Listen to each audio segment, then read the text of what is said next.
Wait, folks, how y'all doing? And oh man, in the land of grills, the Char-Griller Auto Kamado again today. I just love this thing. I'll tell you what. There's the greatest thing about this thing is you just get it fired up, and you don't have to go crazy on getting this charcoal going. You indirect. You set your temp on the temp, and it holds it. So today, I've got a real treat for you today. These are called Tiefenthalers, and they're from Iowa. These are skinless, it says right there, skinless brats. I'll tell you what, they take on some smoke like you wouldn't believe. So we've got a B&B hickory in there, folks. We're gonna put some B&B pecan in with it, and we're gonna slow smoke some of these Tiefenthalers for maybe an hour and a half, 2 hours, and we're gonna give them a quick sear. And this grill right here is the perfect grill for it because 200 on the low side, 700 on the high side, and that 200 to 700, just like that, cast iron to give it a nice sear. Let's get her fired up, and I'll tell you what, I'll give you a little look-see as to how we get the Char-Griller Auto Kamado lighted. All right, so this grill is extremely fuel efficient, folks, and you can save your lump and just keep on going and going and going. Getting it started, I would definitely recommend using fire starters and using one. If you overstart this charcoal, it has a hard time maintaining low and slow. So you want to start on the low side, and then when you turn it on, let the blower do all the work. So this is what I would recommend. Now, occasionally I go crazy here on Tom Horsman YouTube, but yeah, this thing, you've seen this before. You're saying, oh, that's nothing, Tom. Yeah, you want to see something? Here we go. Yeah, that's something right there. You gotta be careful not to overdo it. 20 seconds is all you're gonna need here. Right about there. That should be, maybe I'll give it just a tad bit more, and then we'll turn it on. All right, a little bit more of the B&B hickory, two pieces of pecan on there, and our diffuser plate. That goes on like that. And then our grill goes back on like this. We're going to be cooking on the top shelf, on this shelf right here. And I'll tell you what, I'll show you the setup when we get her fired up. All right, folks, so all you got to do to get it going, we turn it on, you press the temperature button. I got it set at 200. You press this button, then it tells you what notch or what setting to put your top on. So it said D1, so you put it on the 1, and you are good to go. This thing will dial itself into 200. It might overshoot, because I got a little bit too going, but it'll bring itself back down eventually. So we're gonna get those Tiefenthalers on next. Like I said, folks, you can't get any better. B&B, yeah, you can find their regular stuff, but the hickory, hotter, longer, cleaner, that's awesome. All right, we'll take a look, see smokes rolling. One thing I love about this controller on here is that it is not very, it's perfect for not overshooting. It is, even though it's set at 200, it is slow the fan down, and is already starting to on and off with the fan. And it started that at about 50 degrees shy of set, and it'll just slowly take its way up there. Let's take a look at the setup.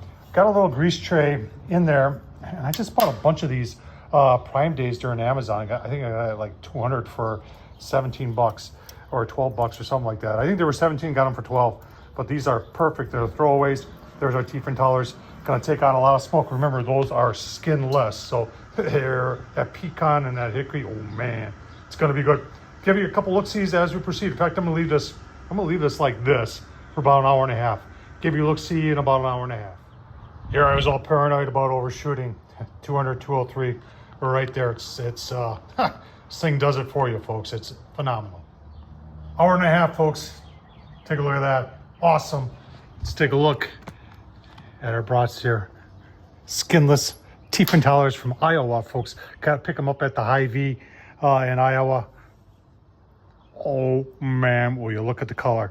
Well, you know what we're going to do now is we're going to turn this up. We're going to turn it up to 600. I'll show you how fast that takes to get to 600. It won't take long at all. And then we're going to give them a quick sear on the cast iron. Oh man, going to be good. All right, so to set it, you just go to temp. I'm going to set this at, like I told you, 600. Keep turning it till you get to 600. And there's 600. And you press this. And it says D5. So we're going to put, and you can hear the fan kicking on already.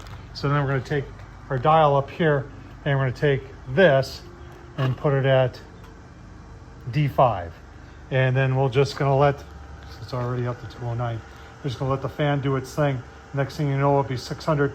I'm gonna pull those off, let it get good and hot, and then give them a set. All right, smoke's even rolling at 600. We overshot a little bit. 618, that ain't bad. Ain't bad at all. Let's see what we can do here. Nice and hot.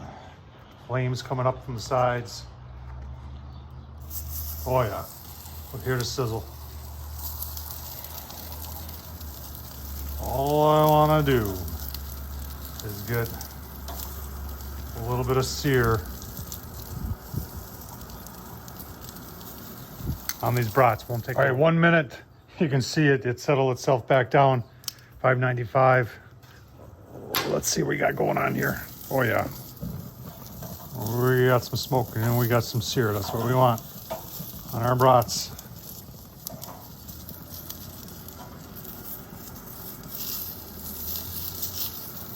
Get a little sear on the other side. Pull these off.